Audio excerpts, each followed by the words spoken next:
దోసకాయ చేపల పులుసుకు కావలసిన పదార్థాలు: దోసకాయ ముక్కలు 1 కప్పు, చేప ముక్కలు అర కేజీ, కరివేపాకు కొద్దిగా, ఎండుమిరపకాయలు 2, ఆవాలు అర స్పూన్, మెంతులు పావు స్పూన్, ఉల్లిపాయ ముక్కలు అర కప్పు, అల్లం వెల్లుల్లి పేస్ట్ 1 స్పూన్, టొమాటో గుజ్జు 1 కప్పు, పసుపు అర స్పూన్, కారం 2 స్పూన్లు, గరం మసాలా అర స్పూన్, ఉప్పు రుచికి తగినంత, చింతపండు గుజ్జు 1 కప్పు. దోసకాయ చేపల పులుసు తయారు చేసుకునే విధానం: ముందుగా స్టవ్ వెలిగించి దానిపై ప్యాన్ పెట్టి నూనె వేసి వేడి చేసుకోవాలి. పక్కన ఉన్న బౌల్లో చేపలు తీసుకొని దానిపై కొద్దిగా పసుపు ఉప్పు వేసి మిక్స్ చేసుకోవాలి.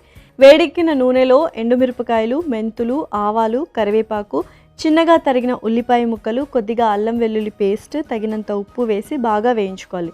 తర్వాత అందులో దోసకాయ ముక్కలు, పసుపు, కారం, గరం మసాలా పొడి వేసి బాగా కలిపి అందులో టొమాటో గుజ్జు, చింతపండు రసం వేసి మిక్స్ చేసుకోవాలి. తర్వాత అందులో కలిపి పెట్టుకున్న చేప ముక్కలు వేసి పైనుండి కరివేపాకు కూడా వేసి మూత పెట్టి 15 నిమిషాలు ఉడికించుకోవాలి. ఆ తర్వాత సర్వింగ్ బౌల్లోకి తీసుకొని సర్వ్ చేసుకుంటే ఎంతో రుచికరమైన దోసకాయ చేపల పులుసు రెడీ.